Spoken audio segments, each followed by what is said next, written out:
Hey y'all, how's it going? Don't you just love the smell of lavender? And this Anook lavender is really interesting looking. I know it doesn't look like most lavenders, but it's one that does well in my region of the country in the southeast, and it's especially good for containers. So I told you I would give you an update of the vegetable garden after I had used Pure Protein after a week. Well, it's actually been about 12 days instead of a week. So I thought, okay, I got to get out there and get on it and show y'all the difference of growth. Now I have to say one thing. Today is a Saturday. Let's see. For the last 2 or 3 nights in a row, we have gotten down to 40, 42 degrees. It's very weird for May 8th to be having those kinds of temps. I think we got about 2 more nights of it. So some of these plants have not liked that. And I lost one jalapeno pepper. I'm not sure if a squirrel got in it or if it just froze, but it wasn't ever looking very strong. It was really, really tiny, and we just had too much cold weather really for peppers to thrive. So as soon as we get a lot of more sunshine and it warms up, I expect all the things in this garden to really take off. The other gardens look better, honestly. They've grown more. Not that these don't look good, they do, but they haven't burst in growth because these beds don't get as much sun and it's been cold. So let me grab the camera and I will do a close-up of every row in our garden and try to show you a comparison of where it was about 12 days ago. And then I'm going to wrap up the video showing you a couple of products that I use, additional products that I have around in my arsenal for certain types of pests, and a brand new toy I got that we used last night, and it is super easy. So after 12 days, I believe it is, and using the Pure Protein once, you can see the difference in growth. Beans, pepper,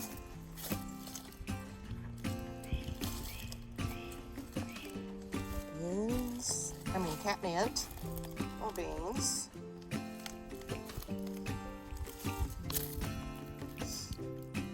and pepper. This one did not survive. I didn't think it would. It just didn't have a healthy start. And we've had very, very cold temperatures. So that's going to have to get another pepper plant. This jalapeno is looking great. We've got some blossoms. Can you see the blossom? These jalapenos have probably doubled in size. The back one. This is the giant Marconi beans, and we've got little pods actually forming. I think that is a hot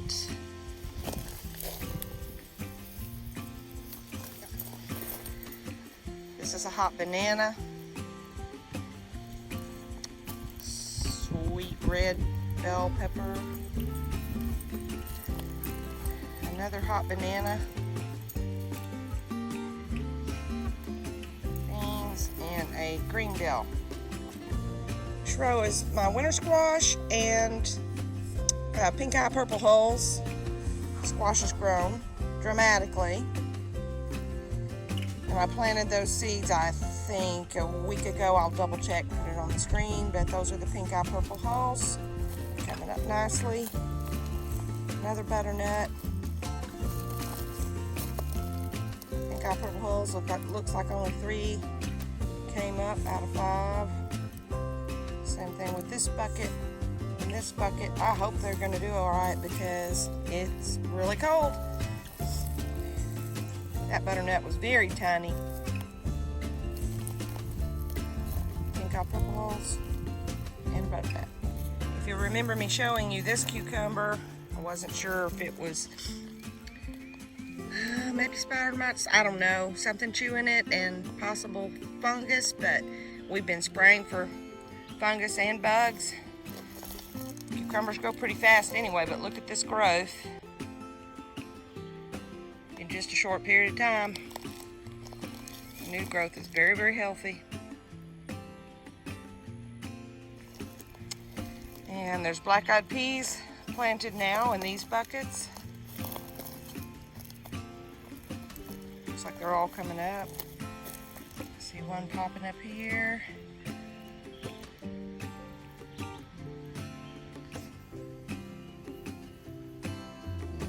There's another one. Overwintered catmint. Black-eyed peas. And cucumber on the end.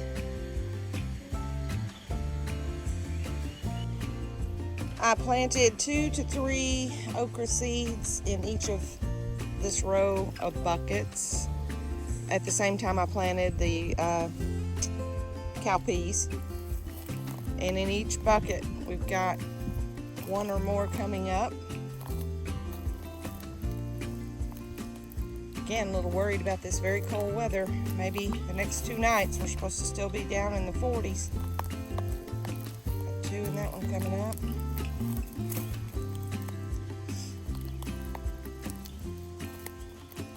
See anything breaking yet in that, but the cracks would indicate to me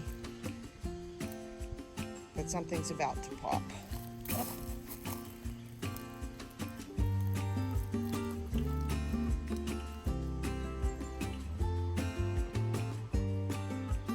And the wildflowers have definitely had quite a bit of growth as well.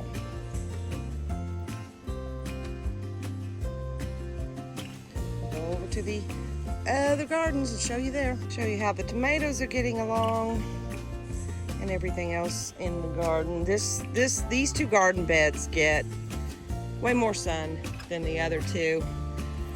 So, of course, they do better. This first row are the Cherokee Purples. I actually didn't get out here very quickly and get them tied, and this was bending over. Look at the thickness on that stem. Huge. The borage shot up. Definitely like the pure protein. Just loaded with blossoms.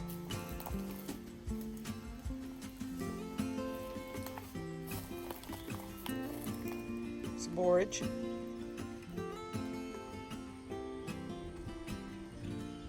Huge. These big boys are the Parks Whopper improved, and let's see if I can find it.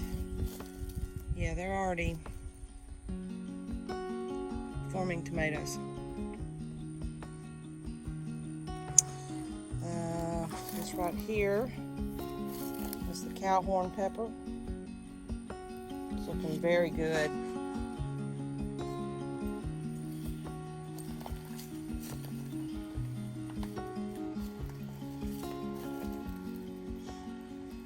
That's the regular bell.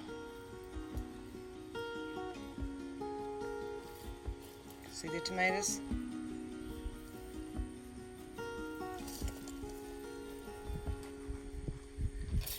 Tomatoes shoot up anyway, but not like this in just 12 days. In the back row, this is the Beef Master. My dill's going nuts. So is the borage, it shot up. This is an early girl. And she has tomatoes on her. And then these last 2 are the pink brandy wines.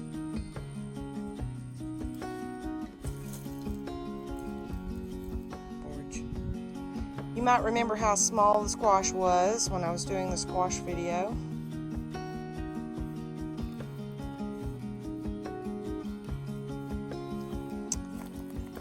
This one is the one where I had eliminated 2 extra squash plants.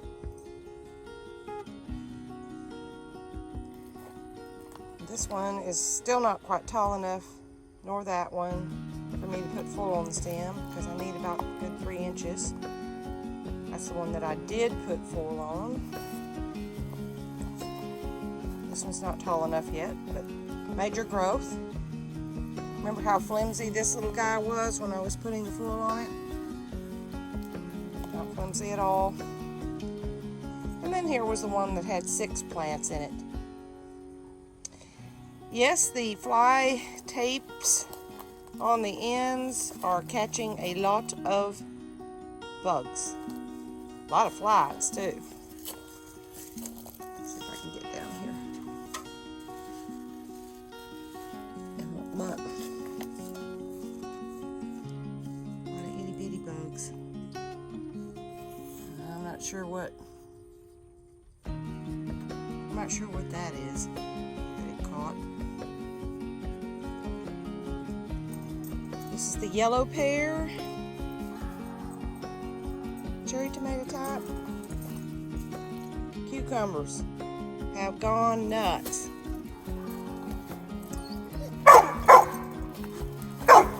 Hush Cooper.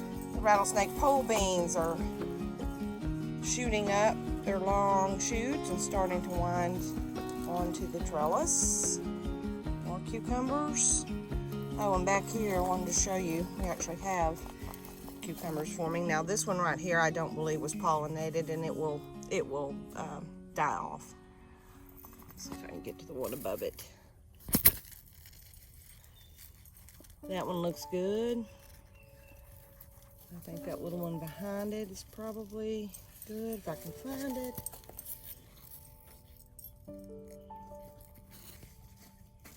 There we go.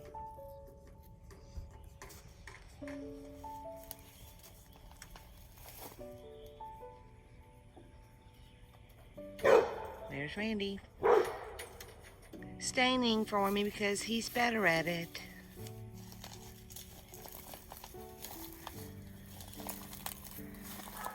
Rattlesnake pole beans again. And these are the Sweet 100s, and I saw, where did I see? There were a couple little tomatoes forming. Oh.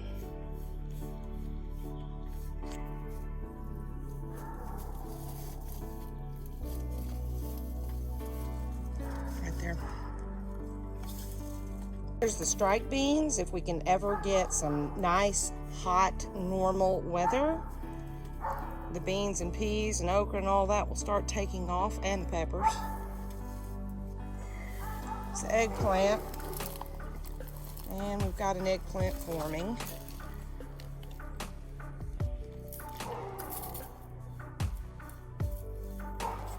Now, the potato bags that were behind it are gone because I've taken them up to harvest. This back row are muskmelons, the Hale's Best cantaloupe. That's catnip in the center. And I had planted pink eye purple hulls in these, but it was, the seed was pretty old. It's a different variety than the one I normally use, so I'm not sure. I'm not seeing anything coming up right now, so I'm gonna have to keep an eye on them. Oh, wait. Oh, there's one starting, but if they don't come up this week with the warmer weather, I will replant them with the newer seed. But they're all looking good too. Now here is the other potato bag that is the kind of like the Yukon Gold. I'm drawing a blank of the name. I said it just a minute ago. But you can see that it's starting to look like it's dying off. So when it's totally dead, so to speak, I will harvest it. Actually, when it's totally dead, you want to wait about 2 weeks, and then I will harvest it. And the Roman chamomile is starting to flower now.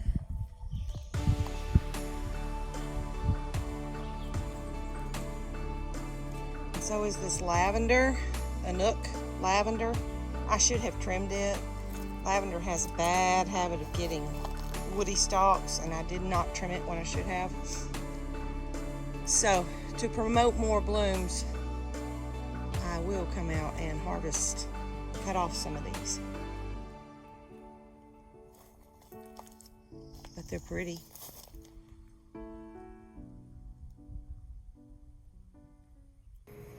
I wanted to show you a couple of other products that are organic that I have in my arsenal against certain pests. This first one is called Mite X. It's made by Bonide, and it doesn't just get rid of mites, it lists a whole lot of others. So in addition to mites, it mentions thrips and aphids. You can use it on your garden vegetables, you can use it on your flowering vegetables, and it's basically got like 3 different oils in it. It's cottonseed oil, clove oil, and garlic oil. Now it does tell you that you probably need to wear gloves, you know, all the normal safety precautions using it. But the nice part about the Mite X is also, because it's organic, you can also use this inside your house if you've got plants that have issues with any of these type bugs. This is good to use. You just need to shake it well before you use it. You need to make sure, again, with any bug sprays, you want to make sure that you spray the underneath side of the leaves, because most of the time that is where the bugs are going to be located, along with the top of the leaves and the stems. But I just wanted to tell you about this product because well, in certain instances, you might not want to mix up a whole big batch of neem, and you see some mites or thrips or aphids, and you just want to run out there and get that plant. Well, this is a handy thing to have available for that in your arsenal. Now, the other thing are slugs and snails.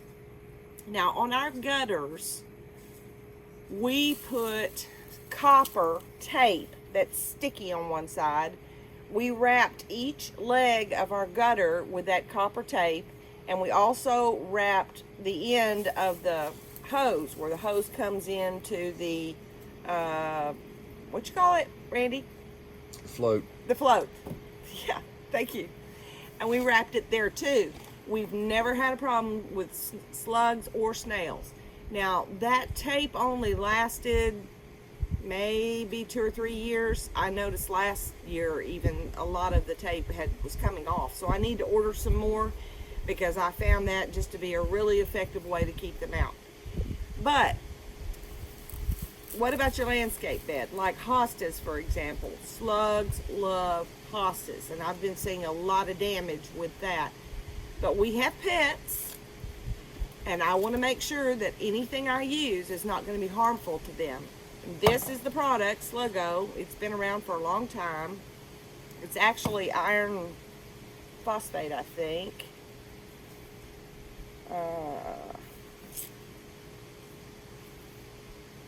Yeah, iron phosphate, which is naturally occurring in soil. But what happens is, this is a bait. The snails and slugs eat the bait and then eventually die. It takes about 6-7 days, something like that, for them to die. But the stuff works. It's not supposed to completely dissolve in a rain, but if you have a torrential downpour, you'd have to apply it again. It has a shaker feature here on the top of the lid, and I just go around about every 2 weeks and sprinkle around the area all the way around the hostas in every part of the yard that we have. You can use this in your vegetable garden too, but I will say this, I probably wouldn't want to sprinkle it in my containers just because of adding the iron phosphate. I don't know. I'd probably just choose to sprinkle it around the kiddie pools or around the gutters and just do that every 2 weeks. This is more expensive, about twice or 3 times as expensive as any other of the slug baits out there, but it's the only one that is safe to use around pets and wildlife. And lastly, I want to show you my new toy. So we'll come over here and I'll show you what it's all about.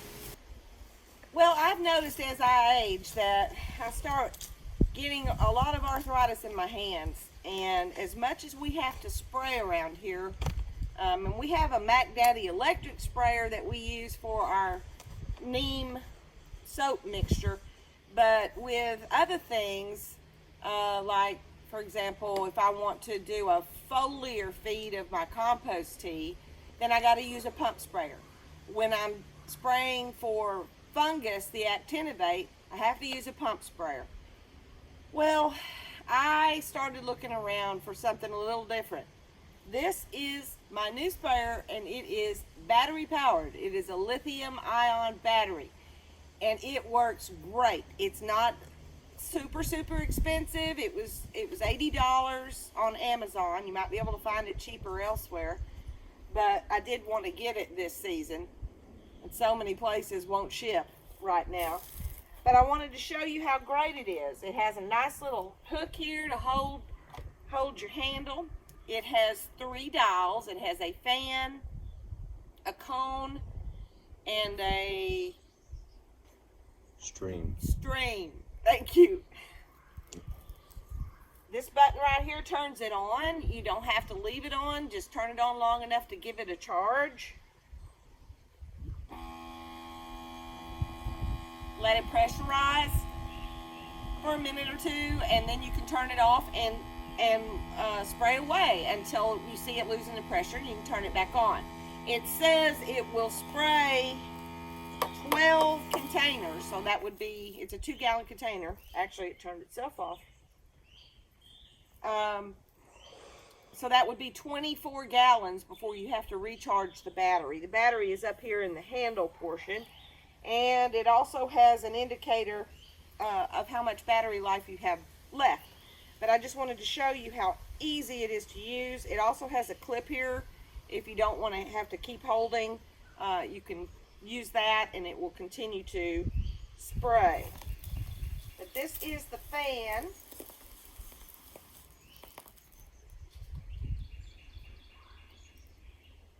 Stream. Well, see, I think this is going to be super handy, especially when I'm doing my compost tea, because I can do both. I can use the fan or the cone to give the foliar feed. I can use the stream to give a root drench. And you can see it's pretty powerful. Actually, it's more powerful than the pump up. So again, fan, pretty powerful. Stream.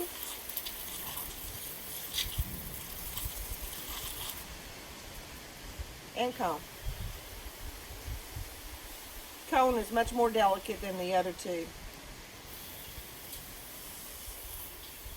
The sprayer is made by Scott's, and it has like a 3-year limited warranty on parts.